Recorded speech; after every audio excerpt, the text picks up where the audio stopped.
The Jungle by Upton Sinclair, Chapter 17. At 7 o'clock the next morning, Jurgis was led out to get water to wash his cell, a duty which he performed faithfully, but which most of the prisoners were accustomed to shirk, until their cells became so filthy that the guards interposed. Then he had more duffers and dope, and afterward was allowed 3 hours of exercise in a long cement-walled court roofed with glass. Here were all the inmates of the jail crowded together. At one side of the court was a place for visitors, cut off by 2 heavy wire screens a foot apart, so that nothing could be passed in to the prisoners. Here Jurgis watched anxiously, but there came no one to see him. Soon after he went back to his cell, a keeper opened the door to let in another prisoner. He was a dapper young fellow with a light brown mustache and blue eyes, and a graceful figure. He nodded to Jurgis, and then, as the keeper closed the door upon him, began gazing critically about him. "Well, pal," he said, as his glance encountered Jurgis again, "good morning." "Good morning," said Jurgis. "A rum go for Christmas, eh?" added the other. Jurgis nodded. The newcomer went to the bunks and inspected the blankets. He lifted up the mattress and then dropped it with an exclamation. "My God," he said, "that's the worst yet." He glanced at Jurgis again. "Looks as if it hadn't been slept in last night. Couldn't stand it, eh?" "I didn't want to sleep last night," said Jurgis. "When did you come in?" "Yesterday." The other had another look around, and then wrinkled up his nose. "There's the devil of a stink in here," he said, suddenly. "What is it?" "It's me," said Jurgis. "You?" "Yes, me." "Didn't they make you wash?" "Yes, but this don't wash." "What is it?" "Fertilizer." "Fertilizer? The deuce! What are you?" "I work in the stockyards. At least I did until the other day. It's in my clothes." "That's a new one on me," said the newcomer. "I thought I'd been up against them all." "What are you in for?" "I hit my boss." "Oh, that's it." "What did he do?" He treated me mean." "I see. You're what's called an honest working man." "What are you?" Jurgis asked. "I," the other laughed. "They say I'm a cracksman," he said. "What's that?" "Safes and such things," answered the other. "Oh," said Jurgis wonderingly, and stared at the speaker in awe. "You mean you break into them? You—" "Yes," laughed the other. "That's what they say." He did not look to be over 22 or 3, though. As Jurgis found afterward, he was 30. He spoke like a man of education, like what the world calls a gentleman. "Is that what you're here for?" Jurgis inquired. "No," was the answer. "I'm here for disorderly conduct. They were mad because they couldn't get any evidence." "What's your name?" the young fellow continued after a pause. "My name's Duane, Jack Duane. I've more than a dozen, but that's my company one." He seated himself on the floor, with his back to the wall and his legs crossed, and went on talking easily. He soon put Jurgis on a friendly footing. He was evidently a man of the world, used to getting on, and not too proud to hold conversation with a mere laboring man. He drew Jurgis out and heard all about his life, all but the one unmentionable thing. And then he told stories about his own life. He was a great one for stories, not always of the choicest. Being sent to jail had apparently not disturbed his cheerfulness. He had done time twice before, it seemed, and he took it all with a frolic welcome. What with women and wine and the excitement of his vocation, a man could afford to rest now and then. Naturally, the aspect of prison life was changed for Jurgis by the arrival of a cellmate. He could not turn his face to the wall and sulk. He had to speak when he was spoken to, nor could he help being interested in the conversation of Duane, the first educated man with whom he had ever talked. How could he help listening with wonder while the other told of midnight ventures and perilous escapes, of feastings and orgies, of fortunes squandered in a night? The young fellow had an amused contempt for Jurgis as a sort of working mule. He, too, had felt the world's injustice, but instead of bearing it patiently, he had struck back and struck hard. He was striking all the time. There was war between him and society. He was a genial freebooter, living off the enemy without fear or shame. He was not always victorious, but then defeat did not mean annihilation, and need not break his spirit. Withal, he was a good-hearted fellow, too much so, it appeared. His story came out not in the first day nor the second, but in the long hours that dragged by, in which they had nothing to do but talk, and nothing to talk of but themselves. Jack Duane was from the East. He was a college-bred man, had been studying electrical engineering. Then his father had met with misfortune in business and killed himself, and there had been his mother and a younger brother and sister. Also there was an invention of Duane's. Jurgis could not understand it clearly, but it had to do with telegraphing, and it was a very important thing. There were fortunes in it, millions upon millions of dollars, and Duane had been robbed of it by a great company, and got tangled up in lawsuits and lost all his money. Then somebody had given him a tip on a horse race, and he had tried to retrieve his fortune with another person's money and had to run away, and all the rest had come from that. The other asked him what had led him to safe-breaking. To Jurgis, a wild and appalling occupation to think about. A man he had met, his cellmate had replied, one thing leads to another. Didn't he ever wonder about his family, Jurgis asked.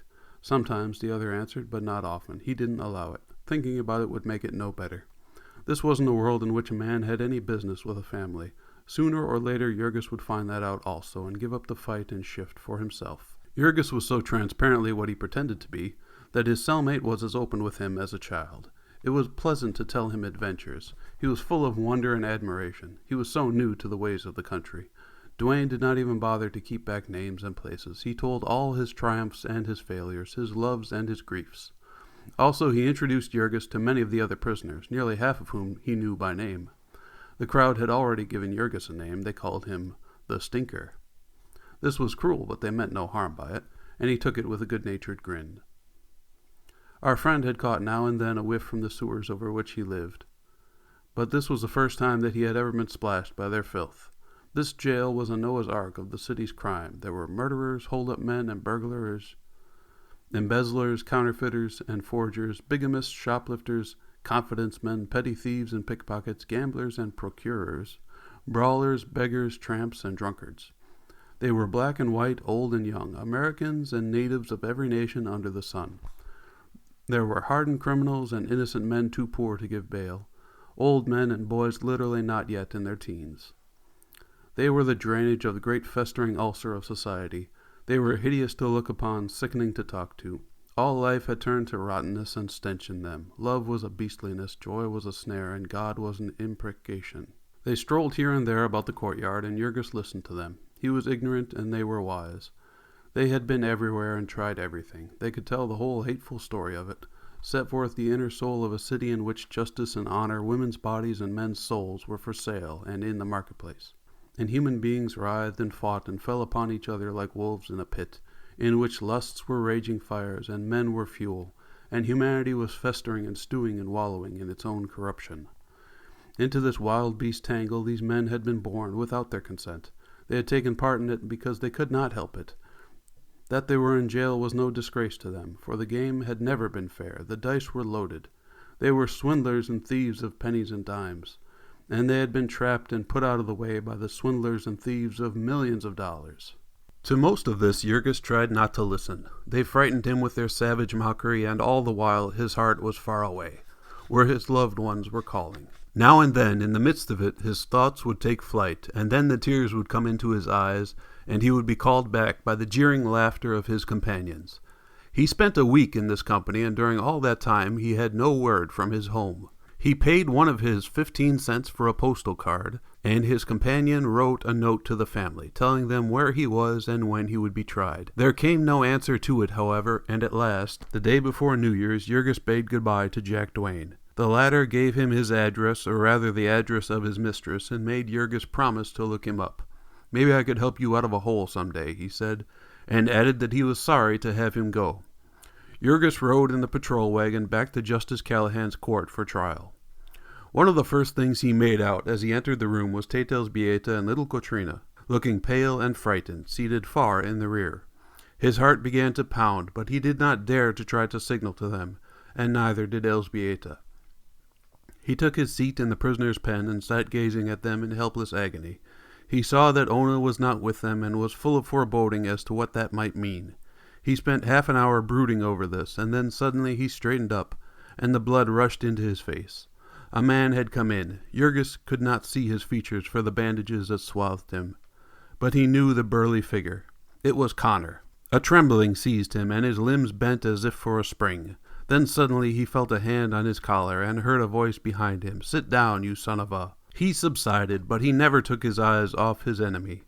The fellow was still alive, which was a disappointment in one way, and yet it was pleasant to see him, all in penitential plasters. He and the company lawyer, who was with him, came and took seats within the judge's railing. And a minute later the clerk called Jurgis's name, and the policeman jerked him to his feet and led him before the bar, gripping him tightly by the arm, lest he should spring upon the boss. Jurgis listened while the man entered the witness chair, took the oath, and told his story. The wife of the prisoner had been employed in a department near him, and had been discharged for impudence to him. Half an hour later he had been violently attacked, knocked down, and almost choked to death. He had brought witnesses. "They will probably not be necessary," observed the judge, and he turned to Jurgis. "You admit attacking the plaintiff?" he asked. Him? Inquired Jurgis, pointing at the boss. Yes, said the judge. I hit him, sir, said Jurgis. Say your honor, said the officer, pinching his arm hard. Your honor, said Jurgis, obediently. You tried to choke him? Yes, sir, your honor. Ever been arrested before? No, sir, your honor. What have you to say for yourself? Jurgis hesitated. What had he to say? In 2 years and a half he had learned to speak English for practical purposes, but these had never included the statement that someone had intimidated and seduced his wife. He tried once or twice, stammering and balking, to the annoyance of the judge, who was gasping from the odor of fertilizer. Finally the prisoner made it understood that his vocabulary was inadequate, and there stepped up a dapper young man with waxed mustaches, bidding him speak in any language he knew. Jurgis began, supposing that he would be given time. He explained how the boss had taken advantage of his wife's position to make advances to her and had threatened her with the loss of her place. When the interpreter had translated this, the judge, whose calendar was crowded and whose automobile was ordered for a certain hour, interrupted with the remark, "Oh, I see. Well, if you made love to your wife, why didn't she complain to the superintendent or leave the place?" Jurgis hesitated, somewhat taken aback. He began to explain that they were very poor, that work was hard to get. "I see," said Justice Callahan. "So instead you thought you would knock him down." He turned to the plaintiff, inquiring, "Is there any truth in this story, Mr. Connor?" "Not a particle, your honor," said the boss. "It is very unpleasant. They tell some such tale every time you have to discharge a woman." "Yes, I know," said the judge. "I hear it often enough. The fellow seems to have handled you pretty roughly. 30 days and cost. Next case." Jurgis had been listening in perplexity. It was only when the policeman who had him by the arm turned and started to lead him away that he realized that sentence had been passed. He gazed round him wildly. 30 days, he panted, and then he whirled upon the judge. "What will my family do?" he cried frantically. "I have a wife and baby, sir, and they have no money. My God, they will starve to death." "You would have done well to think about them before you committed the assault," said the judge dryly, as he turned to look at the next prisoner. Jurgis would have spoken again, but the policeman had seized him by the collar and was twisting it, and a second policeman was making for him with evidently hostile intentions, so he let them lead him away. Far down the room he saw Elzbieta and Kotrina, risen from their seats, staring in fright. He made one effort to go to them, and then, brought back by another twist at his throat, he bowed his head and gave up the struggle. They thrust him into a cell room where other prisoners were waiting, and as soon as court had adjourned, they led him down with them into the Black Maria, and drove him away. This time Jurgis was bound for the Bridewell, a petty jail where Cook County prisoners served their time. It was even filthier and more crowded than the county jail. All the smaller fry out of the latter had been sifted into it, the petty thieves and swindlers, the brawlers and vagrants. For his cellmate, Jurgis had an Italian fruit seller who had refused to pay his graft to the policeman, and been arrested for carrying a large pocket-knife. As he did not understand a word of English, our friend was glad when he left.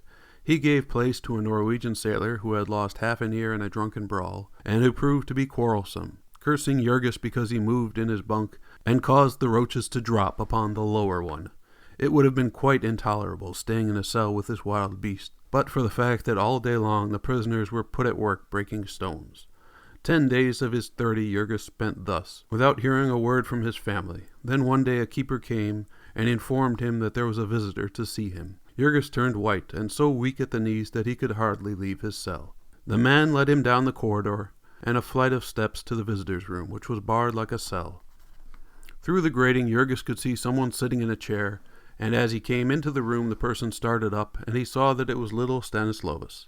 At the sight of someone from home, the big fellow nearly went to pieces. He had to steady himself by a chair, and he put his other hand to his forehead as if to clear away a mist. "Well," he said weakly. Little Stanislavus was also trembling, and all but too frightened to speak.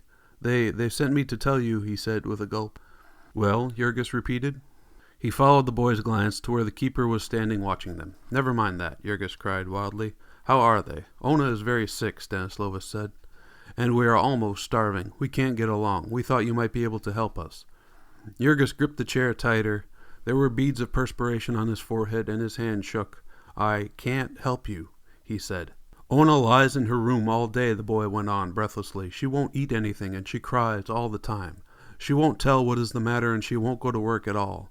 Then a long time ago the man came for the rent. He was very cross. He came again last week. He said he would turn us out of the house. And then Maria—" A sob choked Stanislavus, and he stopped. "What's the matter with Maria?" cried Jurgis. "She's cut her hand," said the boy. "She's cut it bad. This time worse than before." "She's cut her hand," said the boy. "She's cut it bad this time. Worse than before. She can't work and it's all turning green, and the company doctor says she may have to have it cut off. And Maria cries all the time. Her money is nearly all gone, too. And we can't pay the rent and the interest on the house. And we have no coal and nothing more to eat. And the man at the store, he says..." The little fellow stopped again, beginning to whimper. "Go on," the other panted in frenzy. "Go on." I will," sobbed Stanislaus. "It's so cold all the time, and last Sunday it snowed again. A deep, deep snow, and I couldn't get to work." "God!" Jurgis half shouted, and he took a step toward the child. There was an old hatred between them because of the snow, ever since that dreadful morning when the boy had had his fingers frozen, and Jurgis had had to beat him to send him to work. Now he clenched his hands, looking as if he would try to break through the grating. "You little villain," he cried. "You didn't try." I did, wailed Stanislaus, shrinking from him in terror. "I tried all day, 2 days. Elzbieta was with me, and she couldn't either.